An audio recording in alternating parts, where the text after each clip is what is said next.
Muito bem, irmãos. O nosso tema, como os irmãos já sabem, é a oração. Nós vamos passar esse mês falando sobre isso. Na semana passada nós falamos a respeito da oração no Velho Testamento. E eu quero falar também sobre isso hoje. Só que eu quero ler um versículo do Novo Testamento. Um versículo onde o próprio Senhor Jesus nos fala a respeito de algumas coisas que vão ser muito importantes para a oração. Vamos começar no versículo 23 do capítulo 4 de João. João, capítulo 4, versículo 23. Diz assim o texto. Já encontraram? Espero, né? Vamos esperar um pouquinho, até que os irmãos o encontrem. João, capítulo 4, versículo 23. Enquanto estão procurando, quero também avisar e lembrar os irmãos que ontem nós tivemos aqui o encontro de casais, que foi muito bacana, foi uma bênção. E você que é casado, é muito legal você estar junto dos casais da igreja, tá bom? Ontem a gente estava comentando sobre as muitas vantagens do encontro e falamos de uma em particular. É porque no encontro de casais você vai descobrir que algumas coisas que você acha que são muito normais, na verdade não são. Padrões que é ruim para você como marido ou como mulher, e você acha que todo casal faz isso, de repente não é. Você vai descobrir no encontro que na verdade é só você que tem esse problema, então você precisa mudar, tá bom?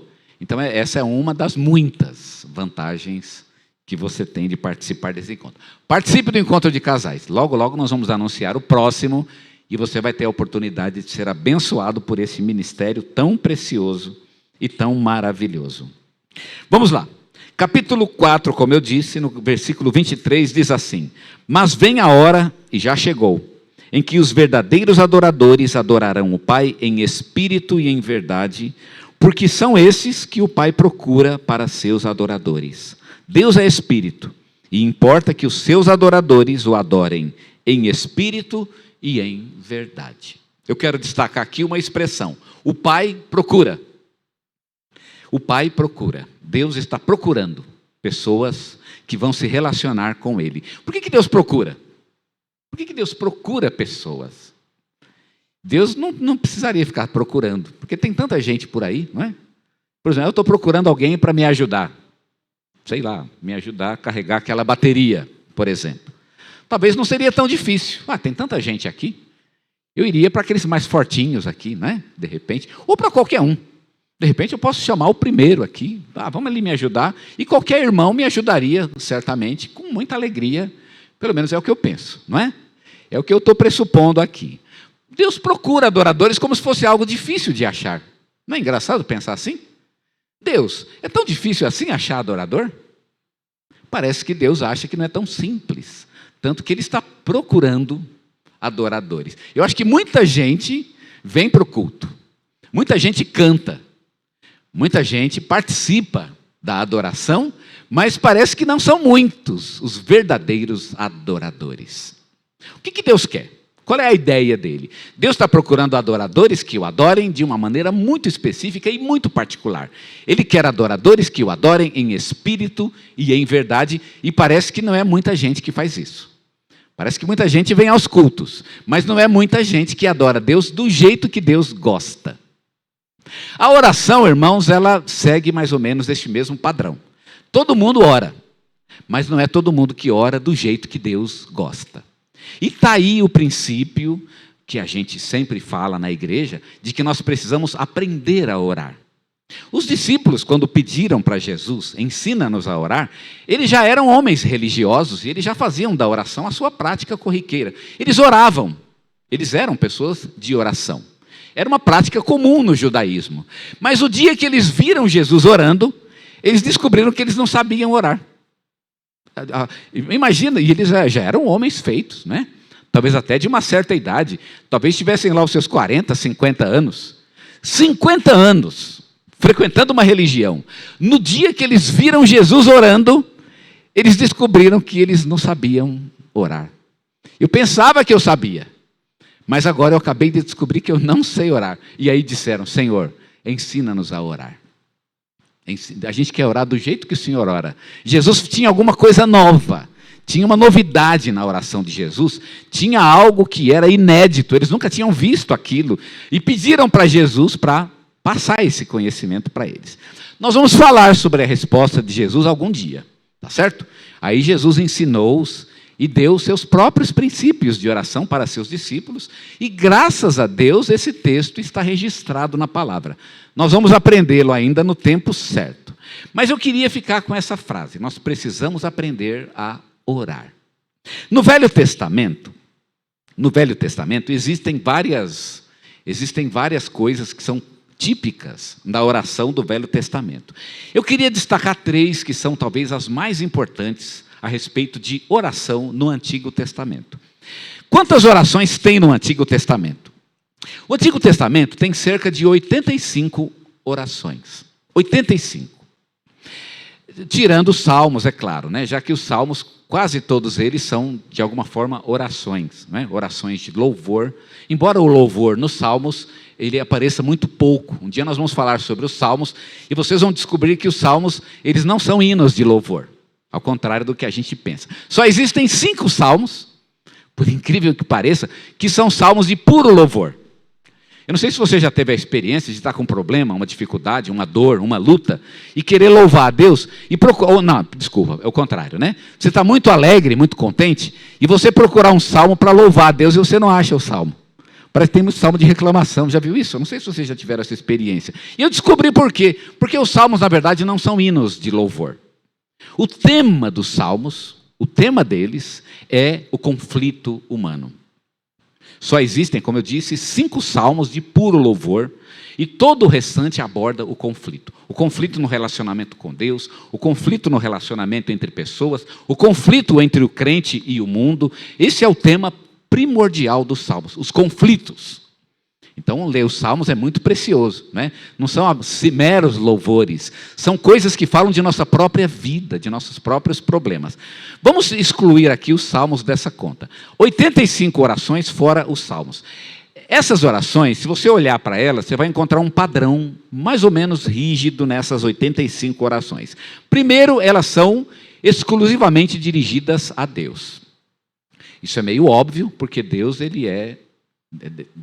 é o alvo das orações do Antigo Testamento, e toda a religião do Antigo Testamento ela é voltada para Deus, sempre dirigidas a Deus. Os patriarcas oravam a Deus, todas as pessoas do Antigo Testamento oravam a Deus. A segunda coisa é que elas são quase sempre feitas por personagens de destaque.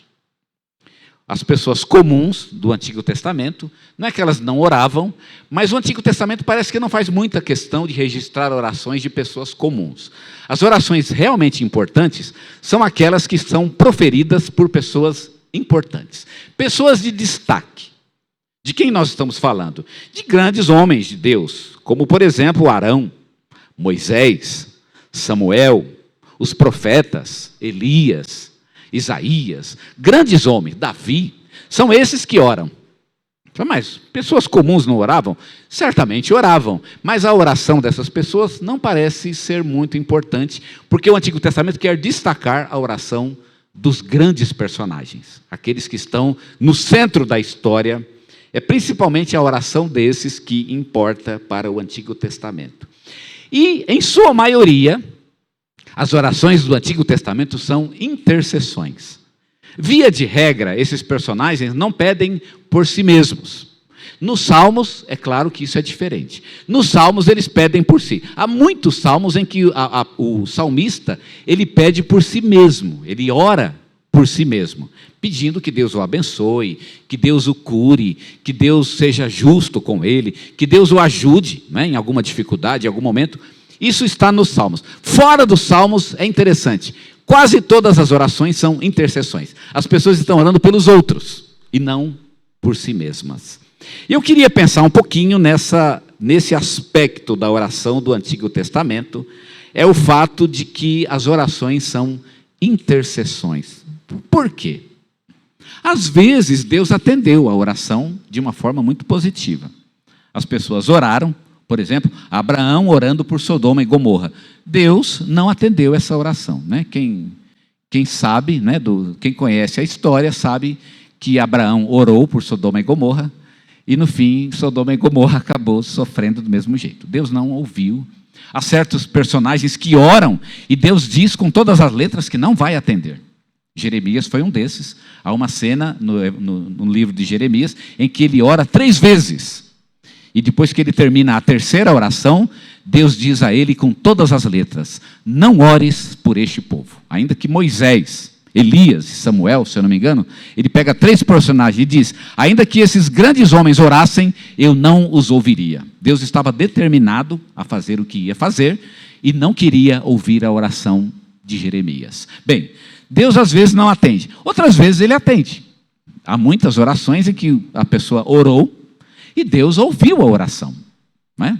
Deus ouviu aquela oração e nós temos muitos exemplos deste na Bíblia. O que eu queria pensar com vocês hoje é por que as orações do Antigo Testamento são intercessões? Por quê? Qual é o sentido disso? Por que as pessoas pedem pelos outros? E que conclusões nós podemos tirar disso? Eu tenho aqui 3 conclusões ou 3 implicações de que no Antigo Testamento as orações sejam intercessões. Primeiro, porque a intercessão no Antigo Testamento, ela implica numa intimidade com Deus. Aquele que intercede, ele intercede porque ele tem intimidade com Deus. Quando você ora e você intercede por alguém, significa que a pessoa, ela não teria condições de ser ouvida, aquele que está com problema, ele não teria condições de ser ouvido, e por isso ele precisa de alguém que vá em favor dele. Vamos imaginar que alguém tem que falar com o prefeito, né? O prefeito de Suzano. Eu acho que se eu for lá, no prefeito, ele não vai me atender. Provavelmente nem vai querer me receber, não é? Então eu preciso de alguém que interceda por mim. A ideia, e aí quando eu procuro, aí eu me pergunto, né? Quem teria acesso a ele para atender a minha demanda? Então quando eu faço essa pergunta, eu procuro alguém que tenha mais intimidade com ele. A ideia da intercessão é exatamente essa. A impressão que dá é que aquele que está com problema não poderia ir a Deus diretamente, e aí ele procuraria alguém, ou contaria com alguém que tem mais intimidade com Deus do que ele. Quando você ora a Deus, você, de certa forma, por alguém, você pressupõe que você tem mais intimidade que essa pessoa. É claro que nem sempre isso é verdadeiro, mas no Antigo Testamento isso é muito claro. Por que é Davi que ora? Por que é Isaías que ora? Por que é Moisés, por exemplo? É porque no Antigo Testamento, irmãos, isso é absolutamente nítido na história. Porque no Antigo Testamento, esses homens, Elias, Moisés, Davi, pressupõe-se que eles têm mais intimidade com Deus do que os outros. É como se de alguma forma Deus estivesse mais próximo deles. E por isso eles têm mais liberdade para chegar a Deus. É como se eu dissesse, bom, se eu falar para Deus para me ajudar, Deus não vai me ajudar. Mas se Moisés falar por minha causa, né, ou interceder por mim, muito provavelmente o negócio vai dar certo. Não é essa a ideia? Esse é o conceito da intercessão. Eu intercedo porque eu conheço a minha intimidade com Deus. Eu pessoalmente confio muito nisso. E gosto muito de pedir para pessoas que eu sei que têm intimidade com Deus, até talvez maior do que a minha, que orem por mim. Pessoas que eu sei que são pessoas de oração. E esse irmão é um irmão de oração. Eu não tenho o menor problema, irmão, ore por mim. Eu estou com esse problema assim, assim, assim, porque eu penso que Deus está meio predisposto a atender, porque essa pessoa tem intimidade já com Deus. Ele vem de uma caminhada íntima com o Senhor. Quando você intercede, você pressupõe, ou no Antigo Testamento está pressuposto, que aquele que está intercedendo tem intimidade com Deus. Deus abençoa ele. É como se ele mesmo, né? Não por ele, abençoe por mim. É bonito você interceder por alguém, porque de certa forma você está usando a sua intimidade com Deus, você está usando o fato de você ter um acesso maior a Deus, ou de Deus estar mais pressuposto a te ouvir, e isso te dá confiança de que você possa orar. Senhor, talvez o Senhor não o atendesse, talvez até atendesse, mas não importa, é eu que estou pedindo, o teu filho, o teu servo, aquele que tem comunhão contigo. Isso está pressuposto no Antigo Testamento. A segunda lição que eu aprendo sobre o fato das orações serem intercessões no Antigo Testamento é que isso implicaria no Antigo Testamento numa espécie de vocação. As pessoas que oram e intercedem, elas são vocacionadas para isso. Deus os chamou para isso. Qual é a diferença entre Davi e uma pessoa qualquer? Qual é a diferença entre Moisés e uma pessoa qualquer? É que Moisés e Davi, e Elias, e Samuel, e Abraão, Jacó, e os grandes homens de Deus, essas pessoas foram vocacionadas, elas foram chamadas por Deus. Moisés foi Moisés porque foi chamado por Deus. Davi foi Davi porque Deus o chamou, ele chamou para ser Davi. O que nós chamamos hoje de Davi, na verdade, é o fruto de um chamado. Então, quando ele intercedia, ele se concebia, ou ele sabia que era um chamado por Deus. Eu fui chamado para isso. Esse é o meu dever. Eu estou inserido na história, e o meu lugar na história é servir de bênção na vida dessas pessoas. E é por isso que, de certa forma, eles se colocavam como colunas, né, na história. Eles se colocavam como ícones da história, como pessoas que tinham exatamente um chamado por Deus para estar fazendo exatamente isso.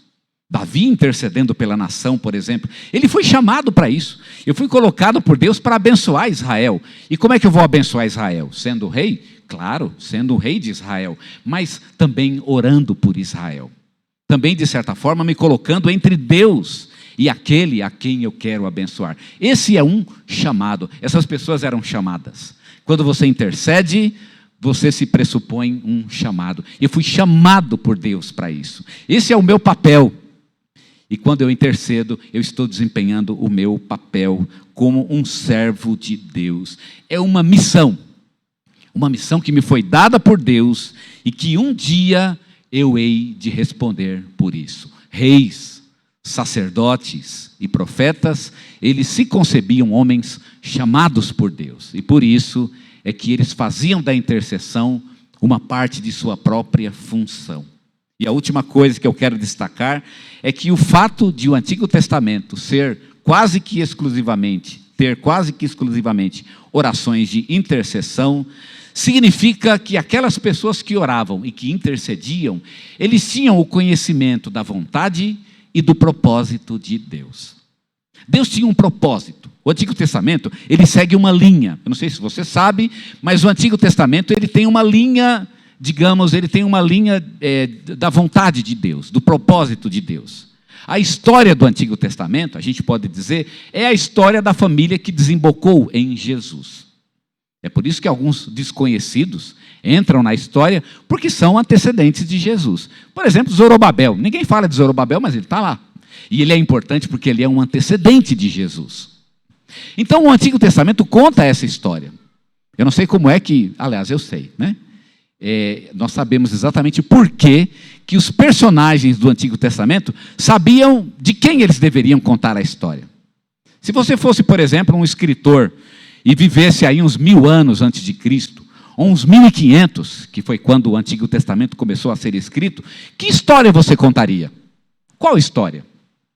O que você iria destacar? Nunca, irmãos, você nunca teria a ideia de contar especificamente a história daquela pessoa. Porque foi exatamente isso que aconteceu na história do Antigo Testamento. A história que foi contada foi exatamente a história da família de Jesus. Eu não sei, aliás, novamente, eu sei como, né? As pessoas descobriram que era exatamente aquela família que deveria ser contada a história. Exatamente aquele personagem. A gente sabe porque o verdadeiro escritor do Antigo Testamento, embora tenha sido usado pessoas para isso, mas o verdadeiro escritor é o Espírito Santo. A palavra de Deus, ela é inspirada por Deus. E uma das provas que nós temos da inspiração foi exatamente o fato de que o escritor ter escolhido exatamente aquela pessoa. Como sabia que era Abraão? Tinha outro filho. O pai de Abraão tinha outro filho. Tinha Terá, por exemplo. Tinha um outro também, que eu esqueci o nome, né? Que tinha mais um, tinha Abraão, Terá e um outro que eu não sei o nome. Eu esqueci. Mas, enfim, inclusive o pai da Débora, Quetura, se eu não me engano, né? Que era o pai da Débora. O fato aqui, irmãos, é que tinha outros filhos. Por que contar especificamente a história de Abraão? Abraão teve 2 filhos. Por que especificamente Isaac? Isaac teve mais filhos. Por que especificamente Jacó? Jacó teve 12. Por que especificamente contar a história de Judá? Por quê? Percebe? Se você seguir a linha do Antigo Testamento, o escritor, de certa forma, ele tinha uma intuição, ele tinha algo que vinha à sua mente, e ele sabia exatamente de quem ele deveria contar a história. Pois muito bem, os personagens que oram no Antigo Testamento, de alguma forma estão inseridos nessa linha. Ou são pessoas que estão em relacionamento com os antecedentes de Jesus, ou são os próprios antecedentes de Jesus, como por exemplo Davi, Salomão e outros personagens. O fato aqui é que o Antigo Testamento destaca essa história. E as pessoas que oram, elas sabiam que elas estavam dentro do propósito de Deus. Eles intercediam porque eles tinham consciência desse propósito. E quando oravam, oravam dentro da consciência do propósito de Deus. Eu estou orando porque eu sei o que Deus quer. É quase como se você pensasse assim: eu vou interceder por tal pessoa, porque eu pressuponho que essa pessoa não sabe o que Deus quer. Ele pode até pedir, mas ele vai pedir um negócio esquisito, como muitas vezes a gente pode pedir na intercessão.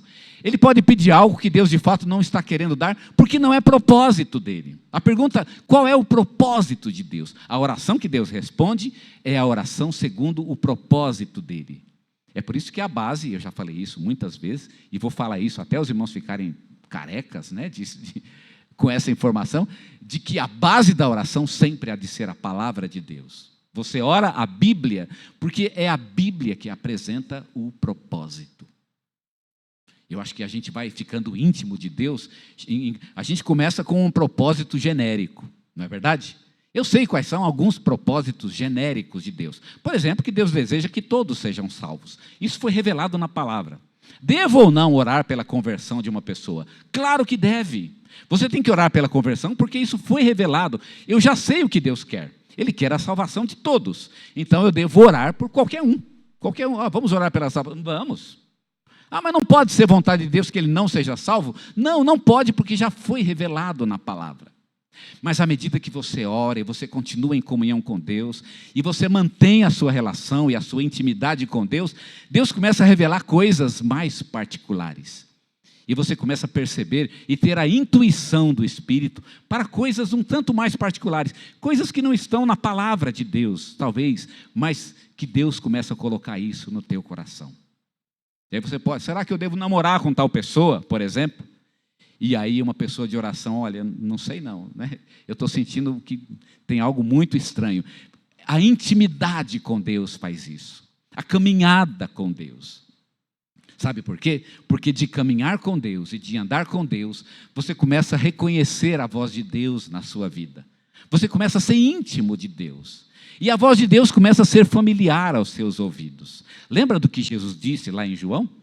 Ele falou: as minhas ovelhas ouvem a minha voz e me seguem. Olha que parâmetro incrível que nós temos no Antigo Testamento a respeito do que Jesus disse: as minhas ovelhas ouvem a minha voz e me seguem. No Antigo Testamento acontecem duas coisas, e isso é um padrão absolutamente irrefutável. Primeiro, toda pessoa com quem Deus fala, a pessoa sabia que era Deus que estava falando. Não acontece no Antigo Testamento de Deus falar e a pessoa achar que é outra coisa. Foi outra pessoa que falou.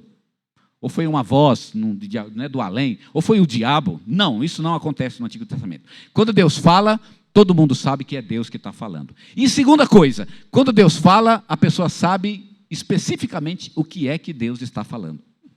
Não teve nenhum personagem que ele não sabia o que Deus estava falando. Bom, teve, não vamos aqui ser tão rigorosos. Manoá, o pai de Sansão, não entendeu. Mas ele não entendeu, me perdoa, mas quando o anjo falou, eu mesmo entendi. Eu não sei se eu sou mais inteligente do que Manoá, mas quando eu li lá, eu entendi na hora. Na verdade é que Deus, ele falou com a mulher de Manoá, e aí a mulher falou para ele, e acho que Manoá ficou meio por ser a mulher dele. Às vezes o marido não acredita muito na mulher, vai ver que foi isso. Isso é um fenômeno bastante e bastante comum, até nas famílias de hoje. Não dessas aqui, mas de outras que estão lá fora. O cara não acredita na mulher. Mulher, acho que é melhor ver esse negócio direito. Ainda mais que o anjo falou. Aí o anjo voltou, mas quem lê a história vê que o anjo estava sem paciência. O anjo ficou nervoso com Manoá. E Manoá só fala besteira. Então eu nem considero ele. Ele não entendeu, mas eu acho que ele não ia entender de jeito nenhum mesmo. A mulher era muito mais esperta do que ele. Não que, isso aqui não acontece aqui, mas lá fora às vezes tem isso também. Não é? O fato aqui, irmãos, é que é muito raro, e não acontece na Bíblia que Deus fale e a pessoa não sabe o que Ele está falando. Então, se você ouviu alguma coisa, eu sonhei, e você, não, mas eu não sei exatamente. Então, muito cuidado com isso, porque isso não é um padrão bíblico. O padrão bíblico é que quando Deus fala, Ele é claro no que fala. É por isso que Paulo, lá em Corinto, não gostava do dom de línguas, né? E Paulo fala contra o uso das línguas na igreja, exatamente por isso, porque o argumento de Paulo é esse: se Deus falar, eu vou entender o que Ele está falando. É simples assim. Então você vai falar em língua, fala sozinho, e não na igreja, porque na igreja Deus precisa falar claramente. Irmãos, quando nós oramos baseados na clara palavra de Deus, no absoluto conhecimento do propósito dele para as nossas vidas. Essa é a oração que funciona. É quando você ora aquilo que Deus já colocou no seu coração. Ore por isso. Ore por isso. Eu vou dar um exemplo para encerrar. Quando Paulo estava em Roma, aliás, na mesma época em que ele escreveu a carta aos Efésios, Paulo recebeu a visita de um amigo seu chamado Epafrodito. Epafrodito chegou em Roma, foi visitar Paulo, levando a ele uma oferta da igreja de Filipos. E quando Epafrodito chegou em Roma, Epafrodito estava muito doente. Provavelmente ele ficou doente na viagem, e ele deveria ter voltado para Filipos para se cuidar. Mas Epafrodito não queria voltar, porque ele levava uma oferta para Paulo, e ele queria chegar em Roma, continuou, provavelmente persistiu na viagem, e chegou muito doente, e ele quase morreu. E quando Paulo escreve aos filipenses, porque os filipenses tinham sabido que ele tinha ficado doente, Paulo escreve em parte para aliviar os filipenses e dizer a ele que o amigo deles estava bem, o irmão estava vivo e graças a Deus tinha sobrevivido. E Paulo inclui uma nota lá na sua carta. Ele diz: Deus se compadeceu dele, e não somente dele, mas também de mim, para que eu não tivesse tristeza sobre tristeza. A ideia ali é de que Paulo intercedeu por seu amigo e de que ele realmente quase morreu, mas Deus o curou. Eu fico pensando, por que Paulo não decretou ali a cura? Paulo não podia fazer isso? Lembra lá em Éfeso, por exemplo, quando Paulo estava em Éfeso, até os lenços e pertences pessoais de Paulo eram colocados sobre as pessoas que tinham enfermidades, e as enfermidades eram curadas. Os lenços de Paulo eram colocados sobre pessoas que tinham espíritos malignos, e esses espíritos abandonavam as pessoas. Paulo estava cheio do poder em Éfeso e não estava cheio do poder em Roma. Por quê? É porque Paulo tinha tanta intimidade com Deus que ele sabia a hora de decretar. Ele sabia a hora de determinar. A gente vê hoje uma época que as pessoas determinam tudo e com uma facilidade enorme. Paulo sabia que tem hora de determinar, porque Paulo tinha consciência e conhecimento do propósito de Deus para a sua vida. A melhor oração que nós podemos fazer é aquela que tem consciência do propósito e do caminho que Deus tem para a nossa vida. É por isso que os grandes homens do Antigo Testamento oravam, porque eles tinham a consciência de que eles estavam no propósito. Eles estavam na linha da vontade de Deus. A linha que iria desembocar no próprio Senhor Jesus Cristo. Eles sabiam disso. E por isso oravam dentro do propósito e da vontade de Deus. Quando você tem intimidade com Deus, é isso que acontece. Eu quero que você abaixe a cabeça, ore comigo. O que nós precisamos? Intimidade com Deus. É isso que a oração faz. Mas você começa com a palavra. Eu vou dar uma dica. Se você não tem costume de orar, comece orando a palavra. Leia um texto e ore a palavra. O texto exortou você a perdoar, ore por perdão. O texto exortou você a ter paciência, ore por paciência. Será que o texto exortou você a ser um crente melhor em algum sentido? Seja melhor, fale a verdade. Viva o amor, ande em justiça, em honestidade, ore por aquilo que o texto diz. Será que o texto não tinha nenhuma exortação? Ele só tinha um ensino? Então louve a Deus pelo que o texto ensinou. O texto falou da glória de Deus, então louve a Deus por sua glória. Ore a palavra, meu irmão, acostume-se a orar, porque a palavra vai entrando no seu coração. Você vai entendendo o propósito, a vontade de Deus. E isso vai se tornando um padrão para a sua vida. Vamos orar. Faça da oração um hábito corriqueiro, diário. Faça da oração a tua vida e você vai ver, Deus vai revelar o propósito dele para a tua vida. Aí vai chegar um dia que você vai entender o plano de Deus para você. E você vai orar dentro da vontade de Deus. Para onde eu devo ir? Com quem eu devo falar? O que Deus vai fazer na tua vida? Ele vai revelar. É a intimidade com Deus que faz isso. É por isso que a gente anda no escuro. Porque a gente não tem intimidade com Deus. A gente não sabe a decisão que tomar. E anda no escuro. Deus pode revelar o seu plano, o seu propósito. Ele sempre fez isso na palavra. Mas eu preciso começar pela palavra. Eu preciso orar a palavra. Orar a palavra. Então você tem que ler a palavra. E encontrar nela os motivos que vão te levar à comunhão com Deus. Isso é buscar o reino de Deus e sua justiça em primeiro lugar. Em primeiro lugar. Assuma um compromisso de orar. Ler a palavra e orar. Aumentar a sua intimidade com Deus. Nós cantamos um cântico que diz: leva-me além. Que Deus o leve além na sua relação com Ele. Que Deus o leve para um nível mais profundo de intimidade com Ele. Deus, está aqui o teu povo, Senhor. Eu estou aqui diante do Senhor e eu quero mais. E se eu não tiver mais do Senhor, ó Pai, como é que eu vou saber como encaminhar a minha vida, Senhor? Há tantas decisões que nós precisamos tomar, Senhor. Há tantas escolhas que temos que fazer todos os dias. Ajuda-nos, ó Deus, a fazer essas escolhas dentro do propósito e da vontade do Senhor. Ajuda-nos, ó Pai, para que não venhamos nos perder em nossa vida, Senhor, e cair num laço que Satanás certamente há de colocar em nossos pés, e nos fazer tropeçar. E vamos, ó Pai, cair, ó Pai, numa vida que nós não gostaríamos de ter, porque, Senhor, simplesmente ficamos longe do Senhor, do Teu propósito, da Tua vontade. Ó Deus, através da oração, reata a nossa comunhão contigo. Reata a nossa intimidade com o Senhor.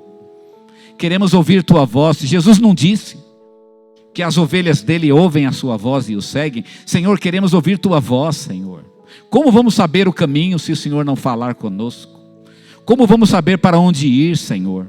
Então toca em nossos corações. Fala-nos, ó Deus, principalmente através da Tua palavra. Que não saiamos buscando palavra de homens, mas que, ó Pai, sejamos orientados pela palavra de Deus em nossos corações. Que sejamos íntimos de Ti. Ajuda-nos, abençoa-nos, guia-nos, ó Pai. E sabemos que se isso acontecer, nós estaremos no caminho da vitória completa e total. Porque Deus está conosco. Porque caminhamos com Ele, porque fazemos a vontade dEle, porque Ele é o Deus de nossas vidas, e Ele, ó Pai, está nos guiando, no sentido de que um dia Ele há de ser glorificado com os resultados daquilo que escolhemos, porque foi escolhido dentro da vontade dEle. Ó Deus, que seja essa a Tua obra aqui, hoje, no nosso meio, na Tua igreja, no Teu povo reunido aqui, e que isso glorifique o Teu nome, Senhor. É o que clamamos no nome do Senhor Jesus. Amém.